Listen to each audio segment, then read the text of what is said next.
राधे कृष्ण राधे कृष्ण। पांडु और माद्री की अस्थियों का दाह संस्कार तथा भाई बंधुओं द्वारा उनके लिए जलांजलि दान। धृतराष्ट्र बोले, विदुर, राजाओं में श्रेष्ठ पांडु के तथा विशेषतः माद्री के भी समस्त प्रेत कार्य राजोचित ढंग से कराऊं। पांडु और माद्री के लिए नाना प्रकार के पशु, वस्त्र, रत्न और धन दान करो।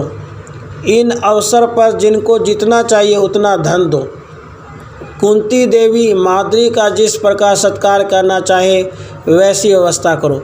माद्री के अस्थियों को वस्त्रों से अच्छी प्रकार ढक दो, जिससे उसे वायु तथा सूर्य भी न देख सके। निष्पाप राजा पांडु सोचनीय नहीं प्रशंसनीय हैं, जिन्हें देव कुमारों के समान 5 वीर पुत्र प्राप्त हुए हैं।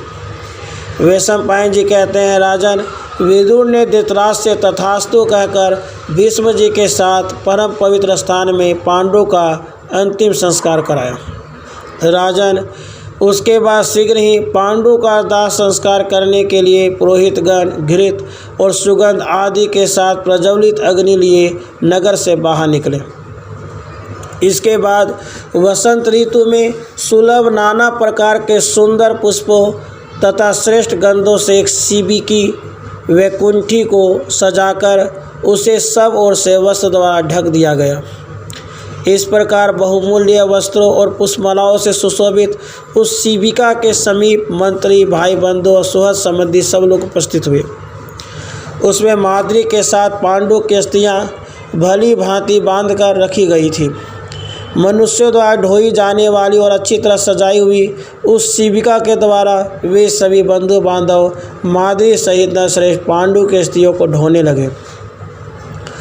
शिबिका के ऊपर श्वेत छत्र तना हुआ था।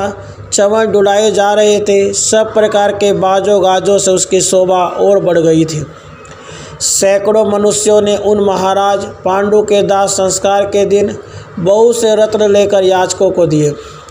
इसके बाद कुराज पांडु के लिए अनेक श्वेत छत्र, बहुतेरे बड़े बड़े चवर और कितने ही सुंदर सुंदर वस्त्र लोग वहां ले आए। पुरोहित लोग सफ़ेद वस्त्र धारण करके अग्निहोत्र की अग्नि में आहुति डालते जाते थे। वे अग्नियाँ माला आदि से अलंकृत एवं प्रज्वलित हो पांडु की पालकी के आगे आगे चल रही थी। सहस्रों ब्राह्मण, क्षत्रिय, वैश्य और शूद्र शोक से संतप्त और रोते हुए महाराज पांडु की शिबिका के पीछे जा रहे थे। वे कहते जाते थे, हाय, ये महाराज हम लोगों को छोड़कर हमें सदा के लिए भाई दुख में डालकर और हम सबको अनाथ करके कहाँ जा रहे हैं।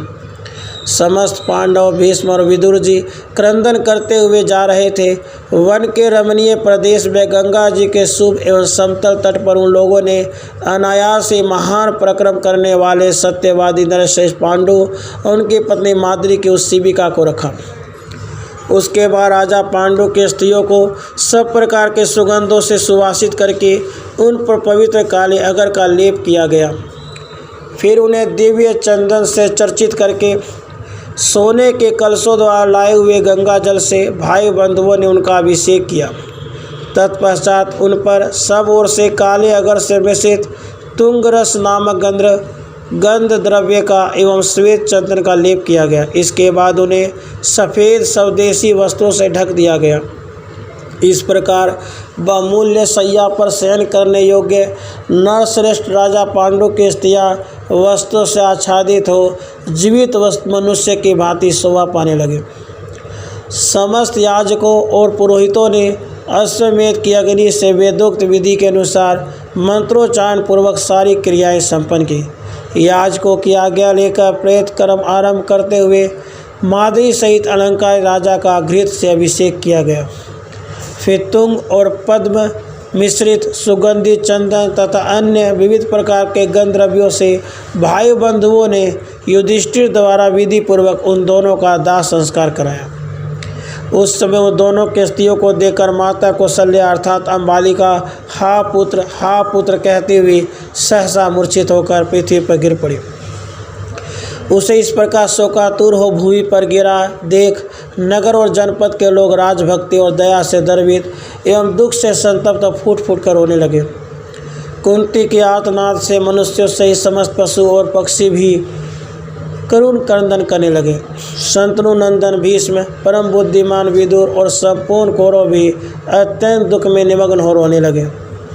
उसके बाद भीष्म, विदुर, राजा धृतराष्ट्र तथा पांडवों के सहित कुरुकुल की सभी स्त्रियों ने राजा पांडव के लिए जलांजलि दी। उस समय से ही पांडव पिता के लिए रो रहे थे। शंतनु नंदन भीष्म, विदुर तथा अन्य भाई बंधुओं की भी यही दशा थी। सबने जलांजलि देने की क्रिया पूरी की। जलांजलि दान करके शोक से दुर्बल हुए पांडवों को साथ ले मंत्री आदि सब लोग स्वयं भी दुखी हो उन सबको समझा बुझाकर शोक करने से रोकने लगे। राजन, 12 रात्रियों तक जिस प्रकार बंधु बांधवों सहित पांडव भूमि पर सोए, उसी प्रकार ब्राह्मण आदि नागरिक भी धरती पर सोते रहे। उतने दिनों तक हस्तिनापुर नगर पांडवों के साथ आनंद और हर्षोल्लास से सुने रहा। बूढ़ों से लेकर बच्चे तक सभी वहां दुख में डूबे रहे। सारा नगर ही अस्वस्थित हो गया था। इस प्रकार श्री महाभारत आदि पर्व के अंतर्गत संभव पर्व में पांडु के दाह संस्कार से संबंध रखने वाला 126वां अध्याय पूरा हुआ। राधे कृष्ण, राधे कृष्ण।